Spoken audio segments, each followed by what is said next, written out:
All right, so this is the midterm. So we're not gonna have time to go over it in class, but if you want to check out all the questions, we check out all the questions here. First one, it says find the derivative of d at 3 if d of x is g of x times f of x. The idea here is we want to use a product rule, so we can tell it's a product rule because we can see the multiplication there. So if we write down the product rule, that's the first times the derivative of the second plus the second times the derivative of the first. So what we have to do is look up all these values in the table. That's kind of nice because they're all kind of just here in the table, so let's just put them in the right spots.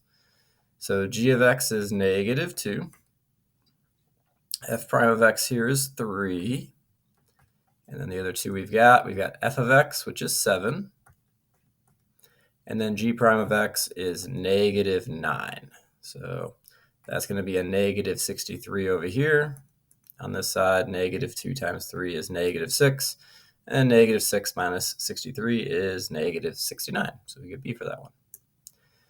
For the second one, find the derivative of the function f of x equals tangent of x minus secant of x. So a little bit of trig derivatives. So derivative of tangent is secant squared. So that's what that part's going to be. Derivative of secant is secant x tangent x. So if we've got something that looks like that, I think we're going to be in good shape, and I think that's going to be what C is.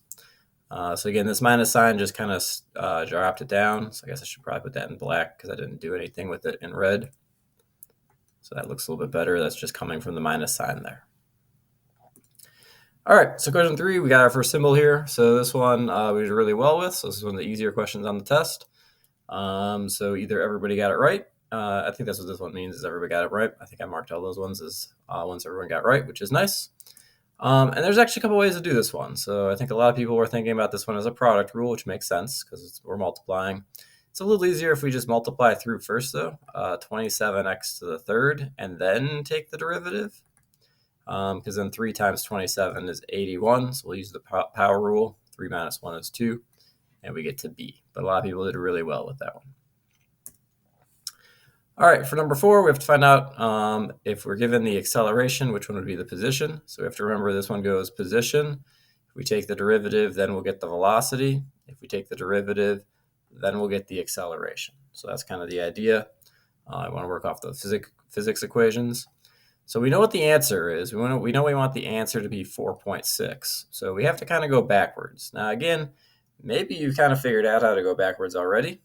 If not, that's okay. I think the intention for this one was to start at the beginning for each answer choice and see which one gives us 4.6. So if we're starting out with 2.3t squared minus 1.1t plus 97, I'm picking this one because it's first. If we do the power rule, that means that velocity is going to be 4.6t minus 1.1 and then plus 0, because again, derivative of a constant would be 0. So if we take the derivative again, if we go to acceleration, the derivative of this would be 4.6 minus 0, and the derivative of 0 is 0. And that's actually it. We actually hit the 4.6. So it turns out we only needed to check the first one and just do the first one. So there we go. That's it. I think some people are thinking about doing structure too. Again, if you're thinking structure, you can get rid of these two because they're not squared. And then one power rule will kind of tell us easily the answer's got to be A. So a good question. So number 5 was one of the tricky ones. And so a lot of people did arc sine correctly, but missed that we're doing arc sine of 2x, not arc sine of x. So if we're doing the derivative of arc sine, our formula would be u prime over the square root of 1. That's not a 1. Of 1 minus u squared. So in this case, u is not going to be x. U is going to be 2x. So u prime is going to be 2, not just x. So a lot of people were thinking this would be a 1 up top, but it's not. We have to have a 2 up top for the u prime. All right, well, the rest of it's not too bad. So 1 minus, and we're doing 2x is the u, so we have to square 2x. So we can see which ones we don't want. That's going to probably be all those ones. If we actually square this out, because that's going to be the difference, well, I guess this doesn't have a square root, so we'll just pick D. But if we do actually square that out, 2 squared is 4, and then x squared would be x squared. So we can distribute our exponent across multiplication. So that gives us D. Again, a lot of people picked C. They just missed the 2x from the chain rule part of this trig question. For 6, we got to get the derivative of e squared plus ln of x. So the derivative of e squared is a number. So that's going to be 0. And then ln of x, the derivative of ln of x is 1 over x. That's a memorization one.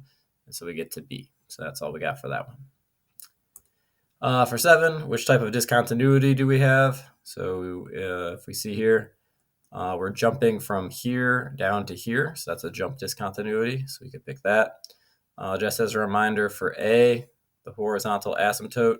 Again, the horizontal asymptote really wouldn't be much, oops, I don't want to go that way, of a discontinuity. So we could do a horizontal asymptote like this, where we would approach just a certain number on both sides. So that doesn't even need to be discontinuous. Removable discontinuity, remember this is the same as a whole. So if I wanted a removable discontinuity, I could do something like this. Then I would need a hole here, and then I would have to then go like that. So if I want to kind of keep the same shape, that's what a removable discontinuity would look like. Vertical asymptote, again, I guess if we keep the same shape, that's where this would then go all the way up. And then maybe, since this is 2 pieces, we'll just go like this. So that would be our vertical asymptote. And then the graph is not continuous at 3 because there is a discontinuity there. So that's what we got. Again, we can tell it's not continuous because the 2 limits don't agree. So again, what we're approaching here does not match what we're approaching there. So it's not continuous. All right, for 8, it asks us to do the quotient rule. So we can do the quotient rule on this one. So we've got low d high. So the derivative of x squared is 2x minus high d low. Derivative of x plus 1 is just 1, not 11. And then we'll square the bottom and away we go. So x plus 1 squared. All right, so it looks pretty good. So it doesn't really match up with any of the options right now. So it looks like this person wants us to distribute. So that's fine, we'll distribute. So we can distribute this 2x to both parts. We get 2x squared plus 2x minus x squared over x plus 1 squared. And I'm not squaring this because if I look at all the denominators, nothing actually multiplies out the denominator. This one would cancel something out, but again, not going to be those ones.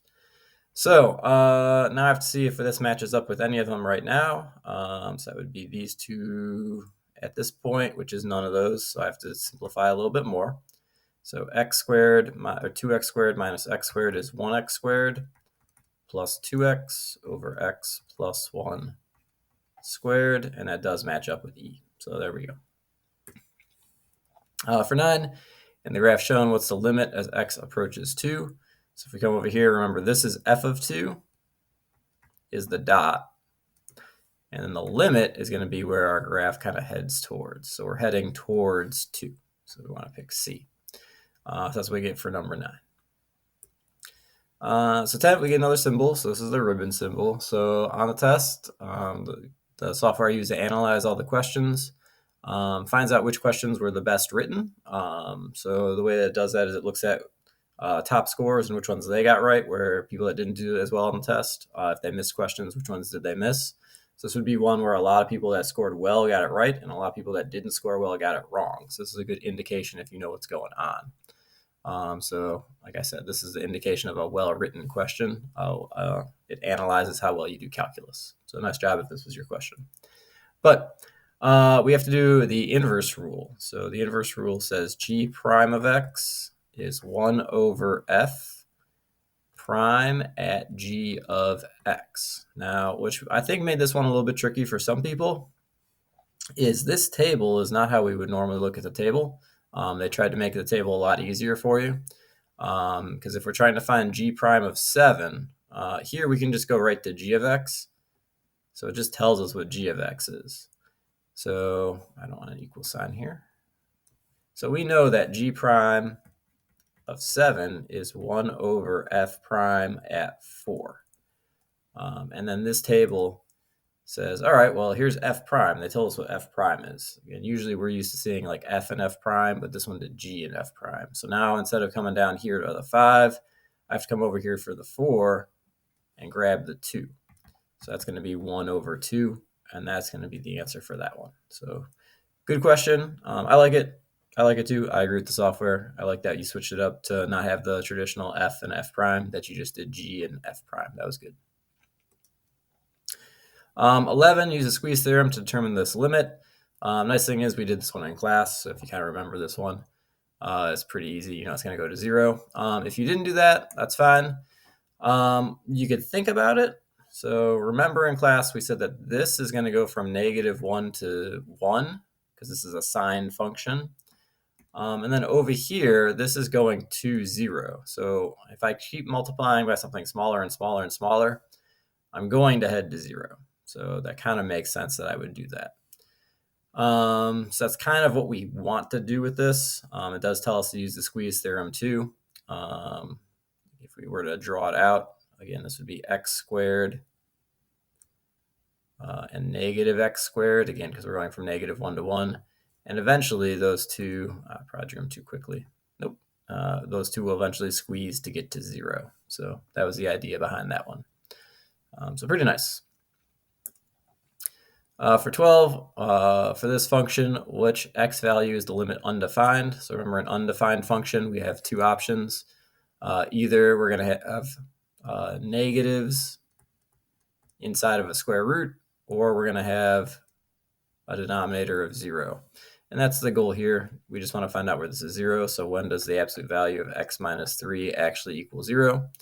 And it turns out that is, if we split it up, x minus 3 equals 0, x minus 3 equals -0. Add 3 to both sides. We get the same answer on both sides of x equals 3. So 3 is where this thing would be undefined because it would make the denominator 0. So 13, we got another one that was well written. It says, which of the following statements must be true? So again, this uses some of our limit properties. So if we look at the first one, we have f of 3x. So if we were to plug 3 in here, this would be f of 9, which we have no info on, so we can't pick that. If we then plug 3 into here, this would be f of 0, which we have no info for, so we can't do that. So then we plug the 3 into here, and we get f of 9, which we have no info for that. So then we would plug the 3 into here, which would give us f of 9, which we have no info for that. So by process of elimination, we already know it's got to be e. If we want to double check, though, this would be f of 3 and then squared if we were to plug the 3 in there. And we know the limit of f of 3. So the limit as x approaches 3, so we would know that because we're trying to figure that out, is 9. So this is going to become 9 squared, which is in fact 81. So that one does work out. So one from way back from Unit 1, but still well written. So nice job if you got that. So 14 was like the trickiest one on the test because it says, which rules could you use to solve this derivative? So a lot of people saw the quotient rule pretty well. So no real issues with that. We see it's a fraction, low d high minus high d low, square at the bottom, away we go. So that works. So, I mean, we can get rid of those two choices. But then the other two, again, you have to be able to look at it and see, well, what could you actually do? Now, if I was actually solving it, I would not use the quotient rule because I would look at this and I would say, well, wait, I can just divide all of these by x. So I could say that y is going to be 3 over 1 plus x. And at that point, I don't really see the reason to use the quotient rule because this is going to be 3 times 1 plus x to the -1. Again, this is going to be faster than the quotient rule because I don't need to square anything. I'm just going to go right ahead and use the power rule here. So right away, for me, I'm going to use the power rule. Now, if you wanted to go the long way, you actually can at this point because we've got an exponent and an inner function.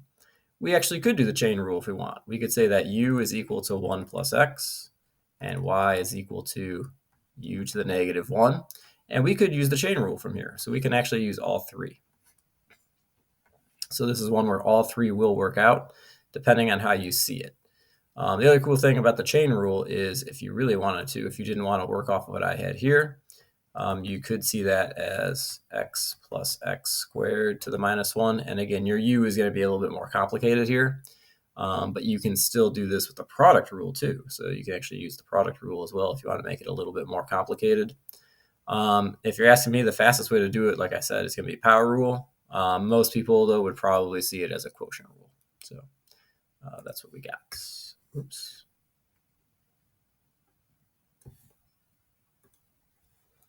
Wanted to grab that, change that to green. So I already used purple for the quotient rule. All right, next up was another tough one. So 2 tough ones in a row. Find the equation to the line tangent. Good thing is everybody did the first part right, so that's pretty awesome. So we're able to find y prime at x equals 1. So y prime is 3x squared plus 1. So if we plug the 1 in there, we'll get 3 plus 1, which is 4. So nobody picked A or B, which is awesome. So that's really good. So we kind of knew what we were going on for that. So good job realizing that the slope of the tangent line has to be the derivative. And then we had to use y minus y1 equals mx minus x1.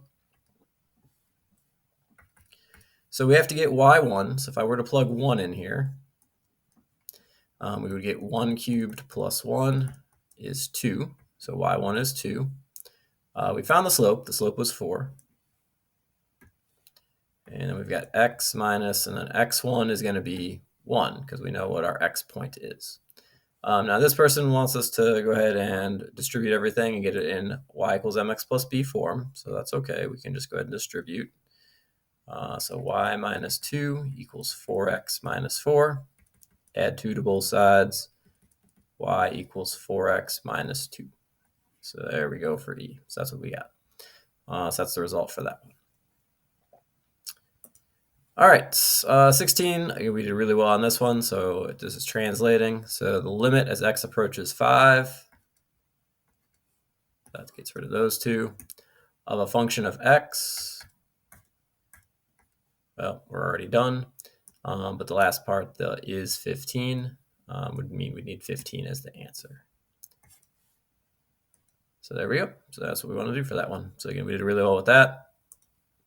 17 was another really good one. So this was well written. So it's derivative of e to the negative x. So you have to remember the derivative of e to the x itself is just e to the x. So if we wanted to go ahead and actually write this out, we should do a chain rule.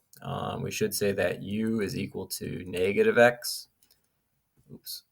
And then y is equal to e to the u.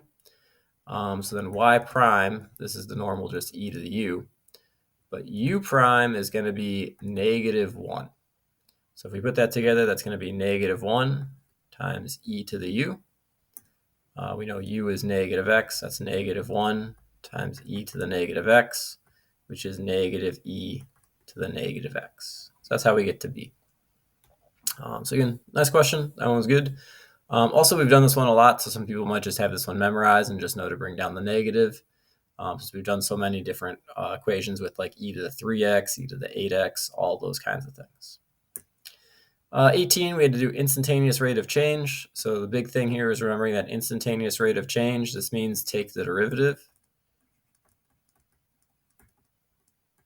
So that's kind of the main goal here. So if we take the derivative of this one, so f prime of x is equal to 2x plus 3. And then we have to plug it in for x equals 2.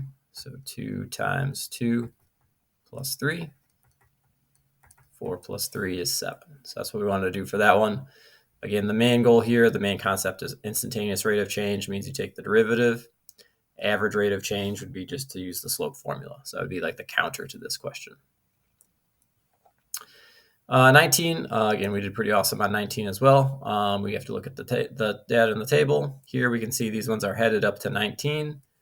Here on this side, we're headed to 19. This is kind of where we see the breakpoint at. Again, we don't really have any info on this side for 3, so we can't really do anything with a limit at 3. Same deal with 16 and 19. 16 and 19 are way off here on the table, so we can't figure anything out about that. And then since these are both approaching 19, it makes sense that we're headed towards 19. That doesn't mean that it might automatically is 19, but we're pretty sure it's 19. So that's what we got. For question 20, the limit as x approaches 0. So a lot of people saw this and said, makes sense to go ahead and just go ahead and use the L'Hopital's rule. So if we try it out, e to the 2 times 0 minus 1 over 0 is going to be 1 minus 1 over 0. So that's 0 over 0, which is indeterminate form. So we are allowed to L'Hopital it. So just making sure that we can. Because if we just plugged it in and it worked, we would just pick that.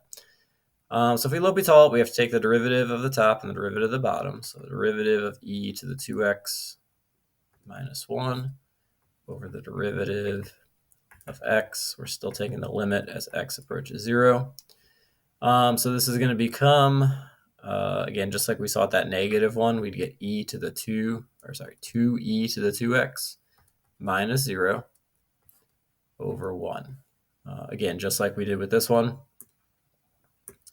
we would use the same process, but here we would not have negative 1, we would just have 2, because we would have 2x instead of negative x. That's why this is just going to be a 2. All right, if we run through this, we could plug 0 in here. So 2 times e to the 2 times 0 minus 0 over 1. E to the 0 is 1, so this is going to be 2 over 1, which is 2. So we get D for that one. All right, and then on the last one, so the last one we had was the dreads question. So it says water is leaking into the floor, forming a circular puddle. The radius of the puddle increases at a rate of 2 cm per minute. How fast is the area of the puddle increasing when the radius is 6? All right, so we know that dr dt is equal to 2. We want to find dA dt, and we're told that the radius is 6.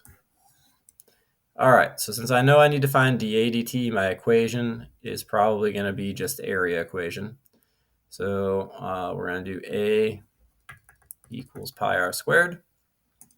If I take the derivative, dA dt is equal to pi times 2r dr dt.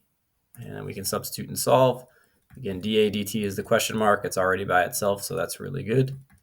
Pi times 2, the radius is 6. And then dr dt is 2. So 2 times 6 times 2 would be 24 pi.